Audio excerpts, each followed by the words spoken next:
السلام عليكم ورحمة الله. عاملين ايه؟ يا رب تكونوا بخير. الجو تلج تلج بصراحة. عملت حاجة سخنة كده اشربها معاكم. بصوا بقى، انا جاي النهاردة عايز اتكلم معاكم كده في موضوع بصراحة مهم قوي. في كارثة الاباء عموما والامهات بيعملوها، وهي ان احنا بنقارن ما بين ولادنا وما بين الناس التانية.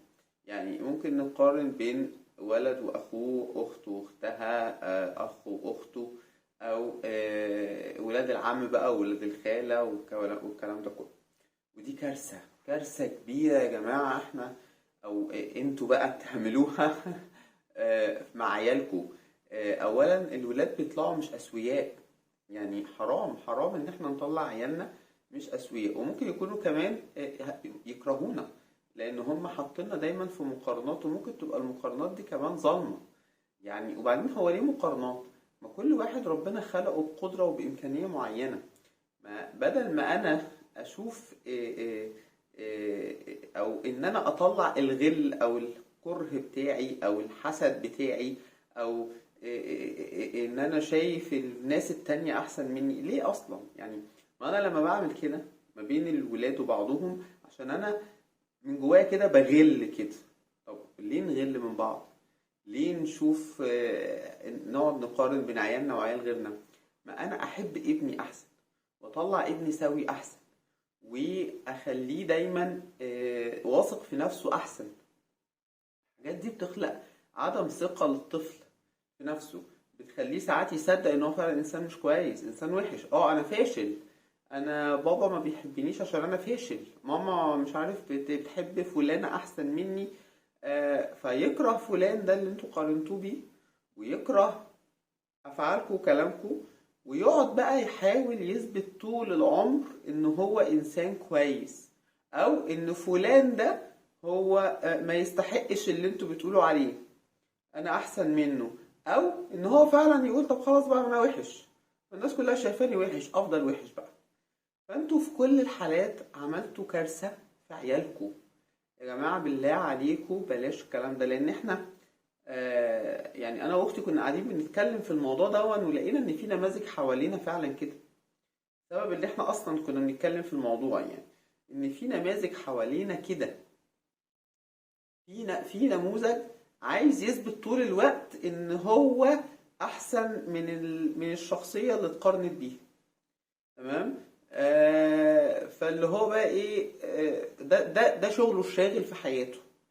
ليه؟ عشان ابوه زرع فيه الحتة دي، علشان امه زرعت فيه الحتة، او امها زرعت فيها الحتة دي. طب وليه يا جماعة؟ ليه نعمل كده في ولادنا؟ ليه؟ ما كل واحد يخلي باله من ابنه، يعرف ايه هي الفروق الفردية بتاعته، يعرف هو شاطر في ايه، مميز في ايه، موهوب في ايه، طب ضعيف في ايه، ننمي له بقى الضعف بتاعه ده. تمام. انا بردان قوي بصراحة، مش عايز اشغل الدفاية بصراحة برضو. المهم، خلي بالكم بالله عليكم من تصرفاتكم مع ولادكم، لان انتوا كده بتأذوهم وانتوا مش واخدين بالكم. وانتوا كمان يا جماعة صفوا نيتكم. ما هو زي ما قلنا، معنى ان احنا شايفين وبصين على غيرنا، يعني احنا يعني ما ده غلط. ليه نشغل بالنا بغيرنا؟ ما تخلونا في نفسنا احنا.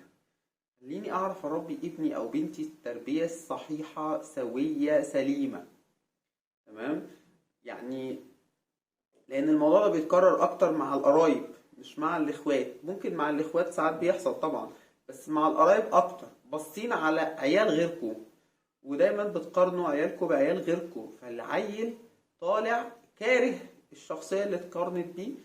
طالع ممكن يبقى كاره نفسه اصلا، مش طايق نفسه من كتر ما انتوا حسستوه ان هو فاشل، وان هو مقصر، ان هو ضعيف، ان هو غير قادر، ان هو مش عايز. طب ما انا انمي ابني، هو لو فعلا عنده المشاكل دي ما انميها له، احببه في نفسه، احببه فيا، اخليه لما يكبر كده يقول ابويا وامي نموني، ابويا وامي ساعدوني، ابويا وامي عملوا معايا وتعبوا معايا علشان ابقى انسان كويس، بدل ما ان انا ابقى انسان ضعيف الشخصية وضعيف الارادة، وبرضك وابقى زيهم بغل كده من اللي حواليا.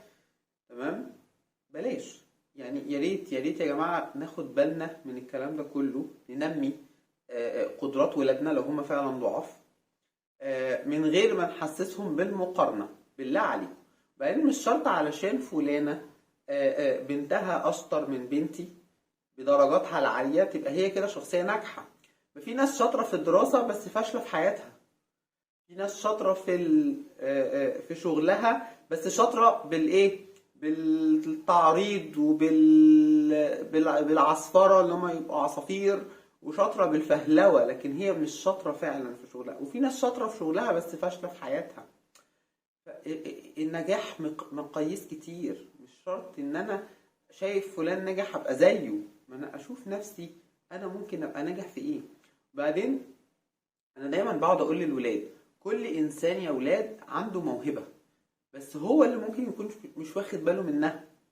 في واحد عنده موهبة رسم، في واحد عنده موهبة ترتيب، في واحد عنده موهبة رياضة بيحب يلعب الرياضة الكورة مثلا، في واحد عنده موهبة ان هو بيعرف يكتب، في واحد عنده موهبة ان هو بيعرف يتكلم. دي كلها مواهب.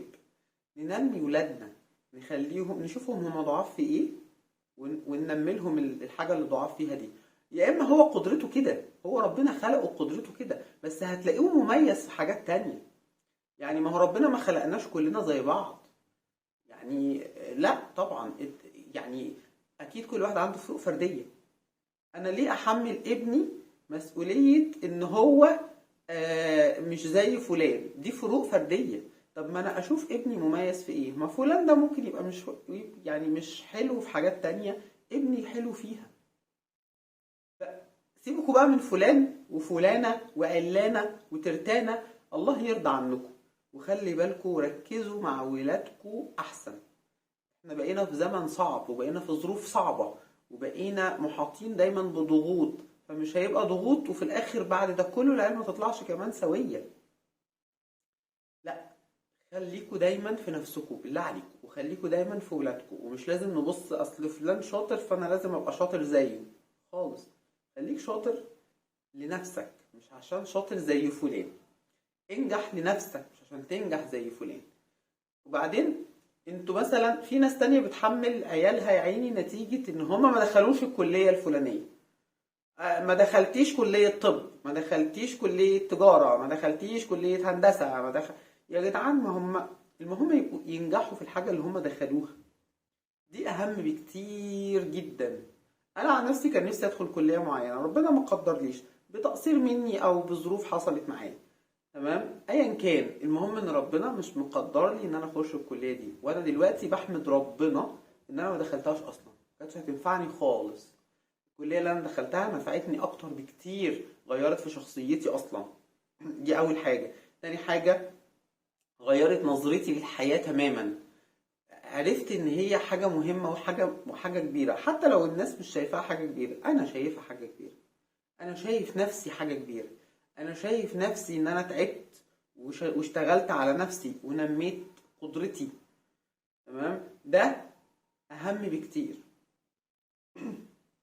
ده اللي يخليني أنجح بعد كده. عشان ابقى خلاص انا خدت الثقه، ما اهتمتش. انا نفسي كنت بتقارن بناس والله العظيم، بس ما اهتمتش. والله العظيم ما اهتميت.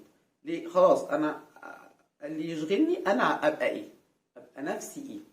مش مهم الناس هتقول عليا ايه، المهم انا فعلا وصلت لايه وهوصل لايه وعاوز ايه وخطه حياتي ماشيه ازاي. ده اللي تشغلوا بالكم بالله عليكم مع اولادكم. مش لازم تدخل كلية معينة علشان تثبت ان هي شاطرة ولا هو شاطر. ما هو هيدخل الكلية دي هي هتنفعه مش هتنفعه. طب هو اصلا داخلها وكارهها، مش هيبدع فيها، مش هيطلع قدرته ومواهبه فيها، مش هيشتغل الشغلانة اللي نفسه فيها. ده لو يعني على اعتبار ان احنا بنشتغل بشهاداتنا يعني. تمام، مش هيحصل كل الكلام ده.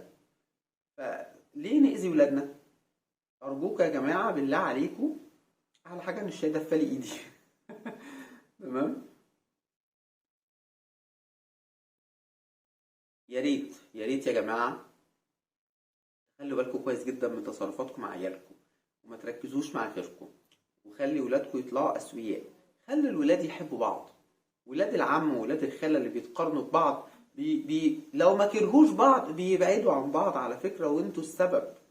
انتوا اللي بتخلوا الولاد ما عندهمش ألفة لبعض، شايلين من بعض دايما، او واحد شايف نفسه ناقص عن التاني فمش عايز يشوفه طول الوقت. هو ممكن يكون خلاص مش كارهه بس واخد منه موقف. طب وليه؟ ليه نعمل في ولادنا كده؟ ليه نعمل يعني بدل ما نبقى عزوة ولما مع بعض ليه دايما يحصل نفور بينهم وبين بعض؟ انا بشوف كده والله العظيم، بشوف ناس عايشين في بيت واحد والعيال من كتر المقارنات شايلين من بعض ولسه اطفال ما كبروش. وده حرام حرام يا جماعة. وشايف ناس كبار فعلا وبرضك شايلين من بعض، دايما عايزين يثبتوا ان اهاليهم كانت غلط وان هم كويسين وان غيرهم ما عملش حاجة يعني او ما وصلش لحاجة او عمل بس في الاخر على قلة فايدة، وهم اللي كويسين وهم اللي كانوا صح وهم اللي مش عارف ايه، وان الموضوع مش بالتعليم او ان الموضوع مش بالقدرة او ان الموضوع مش بالفلوس، لا ده الموضوع بكذا وكذا وشاغلين دماغهم طول الوقت بكده. لا منهم نجحوا في حياتهم ولا منهم ركزوا، وطبعا هيطلعوا كده مع ولادهم للأسف من غير ما ياخدوا بالهم. بقت عقدة، هيطلعوا كده مع عيالهم وعايزين يثبتوا دايما ان عيالهم فيهم كذا وكذا وكذا عن عيال غيرهم. يعني احنا عملنا كارثة في ولادنا. ارجوكوا يا جماعة، خلاصة الكلام عشان ما اطولش عليكم اكتر من كده، اتقوا الله في نفسكم وفي عيالكم. خليكوا في نفسكم، خليكوا في عيالكم، خلي الولاد تطلع اسوياء بالله عليكم. انا لما بشوف ناس فعلا بتعمل كده مع ولادها والله العظيم الولاد بيبقوا يعني زي الفل. طالعه ولاد جميله تشرح القلب من كتر ما هو حلو. الولد من كتر ما هو طالع سوي وحلو انا عن نفسي بخاف عليه، بخاف يحصل له حاجه يتحسد. يعني خلوا الولاد بالله عليكم يطلعوا اسوياء. ومش عايز اطول عليكم اكتر من كده، اشوفكم ان شاء الله او نتقابل ان شاء الله بقى في الفيديو اللي جاي. يا رب يا رب فعلا تراجعوا نفسكم في اللي احنا قلناه ده، وان شاء الله كده يعني نقعد ونتغير ونغير نفسنا ونغير في ولادنا فعلا. لو حد عمل كده يراجع نفسه بجد، ومش عيب يعني ان احنا نراجع نفسنا، يعني ما نكبرش برضه. يلا اشوفكم بقى ان شاء الله في الفيديو اللي جاي. مع الف سلامة.